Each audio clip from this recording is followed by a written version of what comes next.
¿Qué tal? ¿Cómo les va? Nueva emisión de Fórum Jurídico Fiscal, programa número 73 por Canal 14 de Teleimagen Codificada para Santiago del Estero y para todo el país a través de forumjuridicofiscal.com.ar.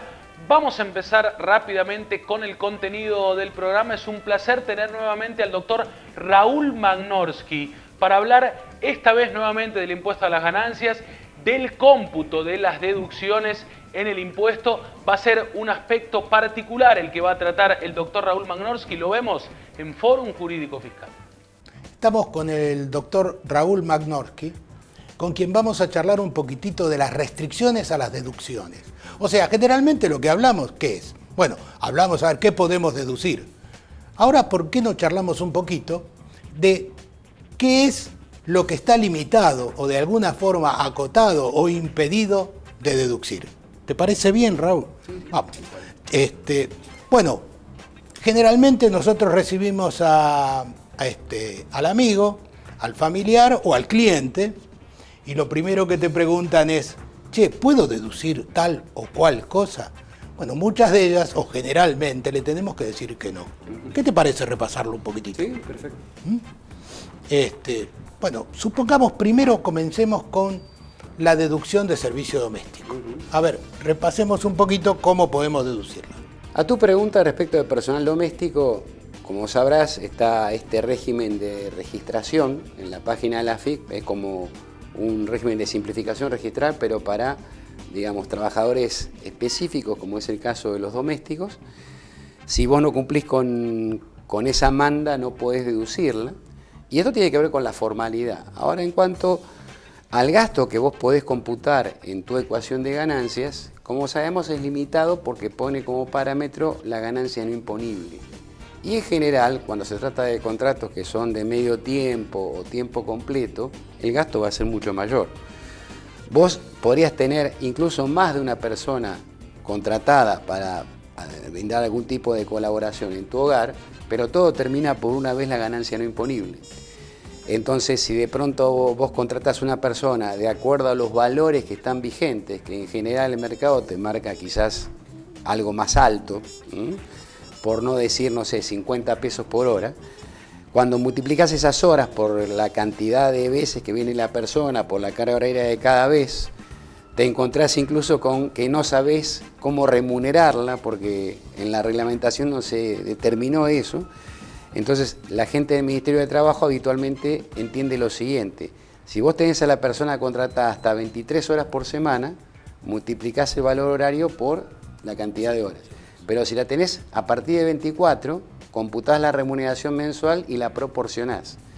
Con lo cual, aunque parezca cómico, te encontrás con que a veces una prestación de mayor, digamos, envergadura, termina siendo en términos económicos más baja de remunerar que la que tomás por horas. Mirá vos. De todas maneras, esta cuestión termina en un acuerdo de partes, o sea que no creo que ese sea el problema. El tema es que vos por ahí te gastás 4.000, 5.000 pesos por mes, que es lo que más o menos tendrías una prestación de tiempo completo en los mercados como acá, como puede ser la Cava o una ciudad así importante, y después puedes deducir algo más de 1.500 pesos. Pero lo que sí, cuando vos te pones a ver lo que dice el decreto 1242 y la RG 3525 y la ahora reciente RG 3770, podría caber la duda de que vos tendrías que aplicar como tope de deducción el valor que surja de considerar esa normativa. Claro. En general, lo que hemos visto hasta ahora es que el fisco eso no lo contempló, y si vos haces la consulta, te remiten al dato de lo que hoy sería la ley, tal cual aparece en la base de datos de Infolec, por decirte algo. Sí, o sea, está bien. Sí, eso sí, te daría sí, unos 1.300 pesos por mes, peor todavía. Sí. Ahora, más allá de eso, hay gente que piensa, yo le pago la seguridad social a la trabajadora, en general estamos hablando de mujeres, y siendo que le pago la seguridad social, si el formulario 102 implica un egreso de, por ejemplo, 500 pesos, yo pretendo deducir 500 pesos. Pero en la norma, digamos, el aporte que está a cargo del trabajador, más allá que el empleador lo cubra o no, es del trabajador y por lo tanto no se contemplaría como una deducción en cabeza de quien contrata a ese trabajador. O sea, estos famosos 200 pesos a la obra social, ¿no? Y eso también es algo que el cliente no termina de entender. Piensa que es parte de una literalidad, pero bueno, funciona así. Con lo cual muchos empleadores de buena fe, y a veces sin saberlo, pagan los 200 pesos de su bolsillo sin recuperarlos, y más tarde pretenden obviamente deducirlos, y esto la norma no lo contempla obviamente. Pasemos a otros temas. A ver, un tema que generalmente preguntan bastante es intereses. Y otro que, bueno, está de súper actualidad es el tema de las percepciones, ya sea por el dólar ahorro o por el dólar turista, llamémosle de alguna manera. Bien. A ver, empecemos por los intereses y después vayamos a las percepciones. A ver. Sí, los intereses es más simple. En general la duda cae cuando hay dos personas que están pagando juntas, digamos, un préstamo hipotecario, que es el típico caso de una pareja o de un matrimonio. Pero obviamente sabemos que la deducción procede, digamos, en cabeza de una sola persona, y lo que en todo caso la norma no aclaró es si vos esa deducción máxima de 20.000 pesos, así como operaba a partir del año 2001, cuando esa posibilidad surgió, la querés computar en la medida que vayas pagando intereses, o si en cambio tendrías que tomar ese tope de 20.000 y dividirlo sobre 12, y te daría algo así como 1.667 por mes. Habría un efecto financiero en el caso límite. Fuera de eso, las cuestiones terminan ahí, son para casa-habitación. Exactamente, y tiene un tope. Y no hay casa-habitación, y más de uno pretende usarlo para algo que no es casa-habitación, por supuesto. Bueno, vayamos a las percepciones. Las percepciones, lo único bueno que tienen es que se avisaron con tiempo. Porque recuerdo que la Resolución General 3778 del año 2012 fue publicada un 30 de agosto con vigencia a partir del 1 de octubre. Quiere decir, al menos te avisamos con una antelación razonable. Pero generaron una situación, digamos, totalmente novedosa y no precisamente, digamos, halagüeña, en tanto y en cuanto ese castigo tributario, así como lo veían quienes son percibidos, primero era de un 15%, rápidamente pasó un 20%, y el 3 de diciembre del 2013 tenemos la Resolución General 3550, digo bien, que tiene bien puestos los dos primeros dígitos, porque justamente la alícuota. Y la gente con esto está padeciendo circunstancias de tener que pagar 2 veces el mismo tributo, cuando en su caso por ahí no le corresponde tributo alguno. Por ejemplo, algunos de estos felices beneficiarios del decreto 1242, con rentas que no superaban los 15.000 entre 9 de agosto del 2013, quedaron liberados del tributo, pero si viajan no quedan liberados de la percepción. Y tampoco quedarían liberados de la percepción del 20%, según lo establece la RG 3583, en la medida que se atrevan a comprar moneda extranjera y la quieran retirar físicamente. Sí, la dejan. Si la dejan, digamos, por un año. Por un año no cosa pasa, que es una dirección. No hay percepción.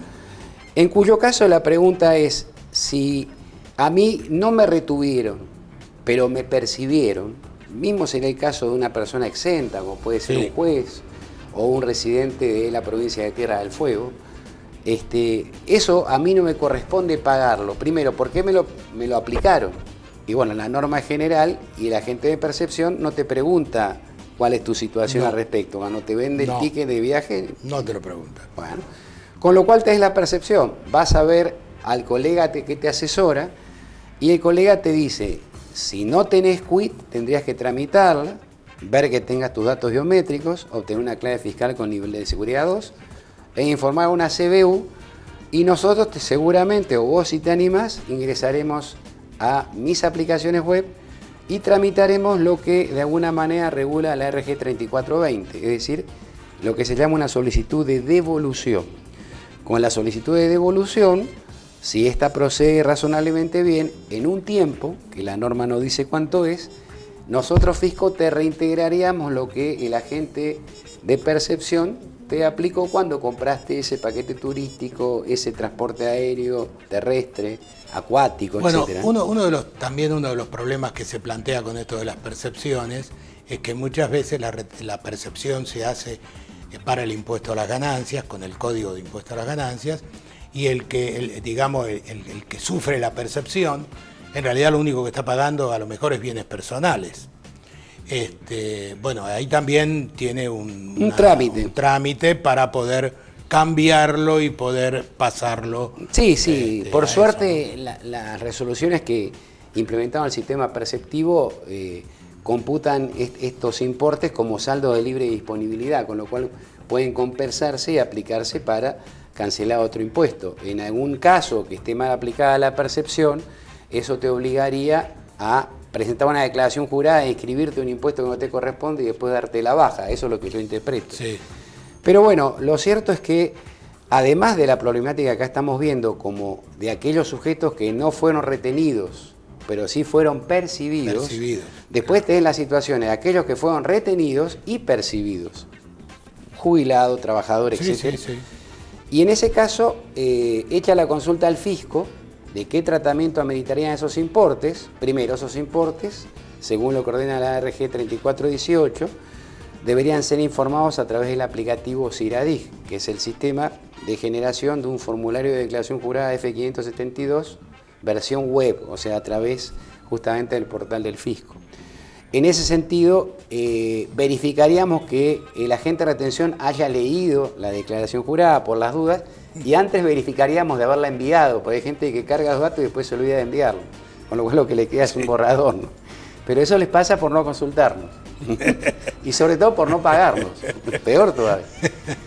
Ahora, en cambio, lo que veríamos es que, suponiendo que todo eso se hizo correctamente, el agente de retención te pagó, por ejemplo, a vos un sueldo de 100.000 pesos por mes. ¿Está bien? Me parece, voy a estar cómodo. Razonable. Voy a estar cómodo. Te habrá retenido en consecuencia con ese nivel de renta y por ahí en el año vos dejaste, no sé, un 20% de tu renta en el impuesto. Pero resulta que, ponele que a vos te hayan retenido 200.000 pesos y vos te atreviste a gastar tanto que generaste una percepción algo mayor. Según la interpretación del fisco, el reintegro de ese importe operaría con la declaración anual o la liquidación anual que el agente de retención tiene que procesar, digamos, determinada hasta el último día de febrero. Y supuestamente formalizarla en un formulario 649 a entregar con el sueldo de febrero a fines de febrero o los primeros días de marzo. Pero con el límite de lo que te retuvo. O sea, si el impuesto es X y la percepción es X más 20, los 20 no te los vamos a devolver. Y este criterio tiene dos cuestiones a al menos considerar. Una, ¿por qué esperar hasta febrero? Claro. Dos, ¿por qué el límite de lo que yo te retuve? Si al final, en estos casos, el agente de retención siempre retiene y en su caso reintegra, según cómo evolucione la renta del beneficiario, termina cobrando por cuenta y orden del fisco. A mi modo de ver, es meramente un cajero del fisco, casi. Y entonces, si el fisco recaudó más de lo que correspondía, ¿por qué no puedo yo reintegrarlo? Si después de todo, obviamente, a lo sumo habría un efecto financiero que... Digamos, resumiendo un poco las situaciones, yo podría decirte que el fisco entiende, según los términos de la RG 2437, sancionada el año 2008, que todo pago a cuenta debería reintegrarse, como hemos dicho, con la liquidación anual, o en su caso con una liquidación final que vamos a presumir que se da en un momento anterior. Pero ¿qué pasa? La RG 2437 se sancionó en un momento donde este régimen perceptivo con esta magnitud no existía. O sea que salvo aquellos que quienes la hayan redactado hayan sido adivinos, no pudieron haber contemplado la realidad que tenemos hoy, más que hoy, digamos desde el 2013-14, y siendo así, el criterio del fisco, al menos diríamos que me parece desactualizado. Pero claro, es un criterio recaudatorio. Hay un refrán que dice, ¿no? El derecho va detrás de los hechos. Así que lo que quedaría en este caso es esperar, reformar para actualizar la posibilidad del... Tal cual, sin duda. Raúl, gracias. No hay por qué, es un placer.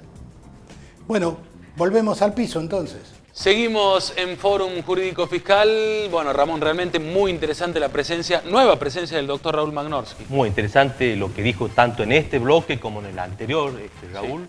Y como así también toda la presencia en el mes de julio de Teresa Gómez, de Félix Rolando, de Horacio Félix Cardoso. Temas muy interesantes, sobre todo de procedimiento tributario y penal tributario. Como decíamos, armas para los colegas. Exactamente.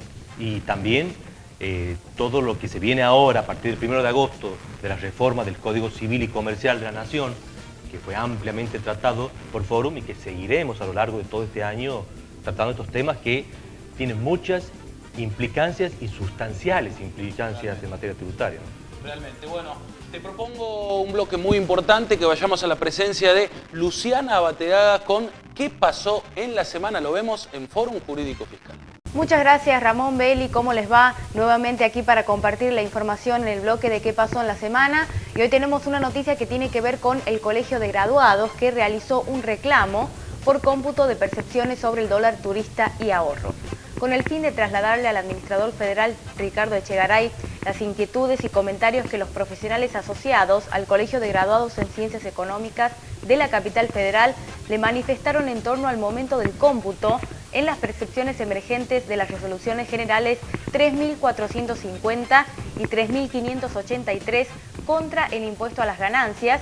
La entidad profesional envió a la AFIP una pormenorizada nota al respecto, justificando que el mismo puede realizarse mensualmente en lugar de computarlo contra el impuesto anual o la liquidación final. Más precisamente, los profesionales en ciencias económicas y los contribuyentes en general han manifestado ante ese colegio con el objeto de contribuir al esclarecimiento del momento o en que los empleadores deben restar del impuesto determinado en su carácter de agentes de retención determinadas percepciones del impuesto a las ganancias informadas por sus empleados a través del formulario de declaración jurada F572 web. Luego de un análisis detallado y técnicamente argumentado, el ente colegiado concluye que, de acuerdo al desarrollo expuesto, entendemos que no existe ningún impedimento en la ley del impuesto a las ganancias ni el del procedimiento tributario para que los empleadores puedan restar mensualmente del impuesto determinado en su carácter de agentes de retención las percepciones del impuesto a las ganancias RG 3450 y su modificatoria RG 3583 informadas por sus empleados a través del formulario de declaración jurada F572. En consecuencia, a los efectos de evitar errores de interpretación, solicitamos a vuestro organismo tenga bien modificar la respuesta publicada bajo el evento 3527, adaptándola a la conclusión mencionada.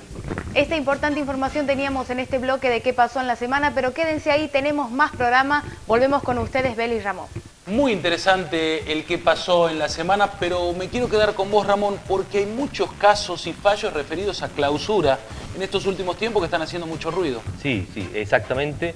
Y vos ves que es prioridad de Fórum Jurídico Fiscal todos los temas referidos a régimen sancionatorio, tanto tributario penal como penal tributario. Nosotros le damos prioridad a los fallos, a tratar de estar en la actualidad de los mismos, y por eso es que es necesario, más en este momento, hablar sobre estos temas.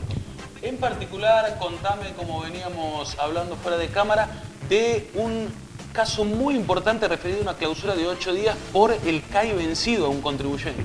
8 días de clausura. 8 días. La causa es Andy Raff SRL, de la Cámara Nacional en lo Penal Económico, Sala A. Es un negocio que está ubicado en la ciudad autónoma de Buenos Aires, en la calle Libertad, casi Sarmiento, que se dedica a la venta al público de artículos de joyería y relojería. Y por el CAI vencido, porque tenía la factura con el CAI vencido, le aplicaron la sanción de clausura de 8 días y de la multa de 5.100 pesos en base a la instrucción 6 del 2007, o sea, la más alta para la sociedad de personas en virtud de la instrucción 6 de 2007. ¿Por qué? Porque tenía circunstancias agravantes, porque había sido reincidente ya en el tema, ¿no? Entonces, la AFIP, en la audiencia de descargo, le aplica la sanción de 8 días y 5.100 pesos de multa. La contribuyente apela, se agota la instancia administrativa confirmando las sanciones que mencionamos. Bien. Y vamos a la vía judicial. El juzgado en lo penal económico de la capital federal confirma, y esto es lo que preocupó demasiado, que ya el juez de la Constitución confirme semejante sanción de multa y clausura Tan excesiva como había establecido la Constitución. Respecto a una infracción formal como es el CAI vencido, pero no lo tomaron como una infracción formal, sino como una infracción formal agravada. Entonces le aplican este tipo de sanción el juzgado de primera instancia. Entonces, al apelar a la Cámara Nacional en lo penal económico, la Sala A dice lo siguiente, los tres vocales. El doctor Hendler dice no es encuadrado, debería estar encuadrado en el artículo 40, o sea, la sanción de multa y clausura, sino debe encuadrarse en el artículo 39 de la Ley de Procedimiento Tributario. Esto es multas de 250 a 2.500 pesos. Entonces, factura con CAI vencido encuadra para el doctor Hendler en el artículo 39. Muy importante allí ya la primera opinión. El primer voto cambio, importante. El primer voto importante. El segundo voto, el doctor Repeto, dice no. El CAI vencido encuadra en el artículo 40, pero hay una desproporción entre la sanción 8 días y la infracción. Por lo tanto, reduce en su voto la sanción de clausura de 8 a 4 días. Y el tercer voto del doctor Bonzón dice, la infracción de CAI vencido encuadra en el artículo 39 y en el 40. Hay que analizar cada caso en particular. Entonces, en este caso, como la infracción era únicamente referido a la resolución general 100 CAI vencido, pero cumplía con el resto de la 1415, vale aplicar el artículo 39, multa. En definitiva, con estos tres votos resuelve la Cámara aplicar la sanción de multa, la más alta del artículo 39, infracción formal, le aplica la multa de 2.500 pesos porque dice que no hay un entorpecimiento claro y directo a la función fiscalizadora de la AFIP. Y así resuelve revirtiendo la situación del juzgado de primera instancia, ¿no? Y hace mucho más liviana la sanción. Para quedar en claro, y vos me lo vas a terminar cerrando en el aspecto práctico, no cumple con una formalidad establecida en la resolución general 100, que es el CAI vencido, pero no entorpece el accionar de una eventual inspección en virtud de lo que establece la resolución 1415, porque tiene todos los otros aspectos formales de una factura, fecha, correlatividad, cualquier aspecto formal que debe tener. Así es, así es. Ese es el fondo de la cuestión por el cual ellos reencuadran en el artículo 39, porque simplemente es el CAI vencido y no está la factura anulada como corresponde. Esa es la única infracción. Por lo tanto, en el fondo de la cuestión dicen, no es una infracción formal agravada, es una infracción formal. Y yendo a parte del fallo, dicen, aquí hay una desproporción entre la sanción y la infracción, violando el principio de razonabilidad de los actos del Estado previsto en la Constitución Nacional. Excelente cierre, Ramón, realmente, y muy bueno el fallo que has explicado. Una pausa y seguimos en Fórum Jurídico Fiscal.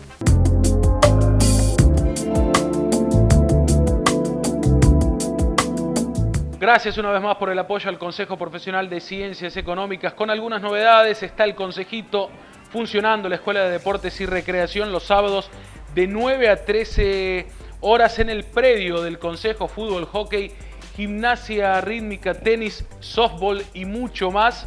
También se vienen las 19ª Jornadas Nacionales de Jóvenes Profesionales en Ciencias Económicas con importantes expositores, 13, 14 y 15 de agosto en Termas de Río Hondo. El cierre de inscripciones el 17 de julio.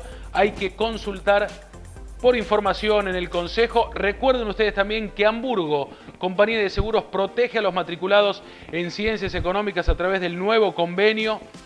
Seguro de sepelio, seguro de vida colectivo. Hay que informarse también de esta importante cobertura. Y además el Consejo sigue sumando servicios.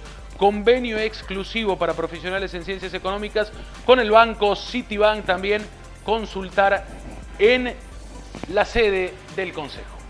Seguimos en Fórum Jurídico Fiscal, se está terminando el programa, pero antes tenemos que dar cuenta de algunas novedades. Dirección General de Rentas de la provincia, a través del decreto del Poder Ejecutivo 1511 de este año 2015, se aumentó el mínimo no imponible para los profesionales que no actúan en forma de empresa. Esto es muy importante. El mínimo no imponible se llevó a 4.000 pesos, así que este decreto en la provincia de Santiago del Estero lo queríamos mencionar. También hay prórroga en lo que es el impuesto inmobiliario urbano. El tercer vencimiento se prorroga para el 30 de agosto, el tercer anticipo se prorroga para el 30 de agosto y el vencimiento del segundo anticipo del inmobiliario rural se prorroga para el 30 de septiembre y además también hay una prórroga en el impuesto automotor para el 30 de agosto, así que noticias que queríamos destacar. También hay que tener en cuenta, contador Pena, y lo decíamos la semana pasada o hablábamos de esto la semana pasada, finalmente se pudo presentar el impuesto, la declaración jurada del impuesto al valor agregado vía aplicativo SIAP, como se venía haciendo habitualmente en virtud de los múltiples problemas que son de público conocimiento. Hay que ver cómo sigue esto de cara al futuro. Así que había que destacar estas 2 o 3 noticias, perlitas que quedaban para terminar el programa. Y después voy a traer esto, y esto es muy importante para nosotros, lo queríamos mostrar. Tengo en mis manos una legislación usual comentada en 3 tomos, un tratado muy importante de derecho tributario. En el tomo 1 tenemos procedimiento, en el tomo 2 tenemos impuesto a las ganancias, ganancia mínima presunta y bienes personales, y en el tomo 3 IVA e impuestos internos. Justamente esto es lo que queremos mostrar, el tomo 2, porque aquí participan, escriben con su capacidad habitual 2 amigos y nuestros productores ejecutivos, el contador Ramón Pena y el doctor Ricardo Ferraro. Es un orgullo para el programa y un orgullo formar parte de este equipo para mí también, por eso lo queríamos mostrar, lo queríamos comentar. Esta vez, contador, voy a evitar la frase, me voy a despedir con el libro para que ustedes vean la ilustración bien de cerca, muy importante realmente, repito, esto para Fórum Jurídico Fiscal. Nos vamos con el libro y nos vamos con una canción muy especial, Cinema Paradiso, esa es la música del programa de hoy. Se despide, nos vemos la próxima semana, los esperamos en Fórum Jurídico Fiscal.